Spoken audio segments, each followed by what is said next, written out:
Go for main engine start. 8, 7, 6, 4, 3,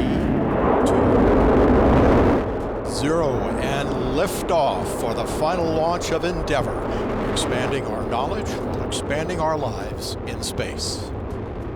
And with that, Space Shuttle Endeavour embarked on its final flight on the morning of May 16, 2011, carrying 6 crew members on their way to complete U.S. construction of the International Space Station.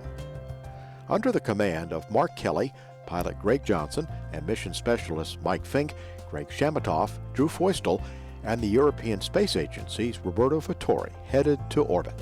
After the remote inspection of the shuttle's exterior thermal protection system was complete, Vittori and Johnson used the shuttle's robotic arm to reach into the payload bay and grapple the express logistics carrier. Once Endeavour caught up with the station, Kelly put the shuttle through a backflip at a distance of 600 feet to allow the station crew to photograph Endeavour's thermal protection tiles before docking. During the docking process, an advanced system called STORM, or Sensor Test for Orion RELNAV Risk Mitigation, gathered data that could help future spacecraft dock to the station. Soon after docking and the hatches were opened, the express logistics carrier containing space parts was installed on the station's exterior using shuttle and station robotic arms. The chief payload, the Alpha Magnetic Spectrometer 2, was handed off from the shuttle arm to the stations and then placed in its permanent position atop the starboard 3 truss. The spectrometer is a 15,000-pound, $2 billion advanced scientific instrument that could answer basic questions about our universe, perhaps shedding light on dark matter and antimatter. The mission's first of 4 spacewalks was completed by Feustel and Chamatoff as they swapped exterior experiments and installed equipment in more than 6 hours outside the station. The following day, the crew used the station's robotic arm to conduct a focused inspection to collect photographs and data on a small area of damage spotted on Endeavour's underside. The information gathered enabled mission managers to clear Endeavour for its return. That same day, the combined crews joined together in the Kibo module for a special call from Pope Benedict XVI. Humanity is experiencing a period of extremely rapid progress. Spacewalk 2 paired Fink and Feustel as they spent 8 hours completing station maintenance tasks. Among those tasks, topping off ammonia in a cooling loop and lubricating a solar array joint on the port truss and one of the hands of the Dexter robotic arm. There was a break in the busy schedule when 3 of the station's crew members departed the station aboard a Russian Soyuz and returned to Earth on May 23rd. It marked the only time a Soyuz departed the station while a space shuttle was docked.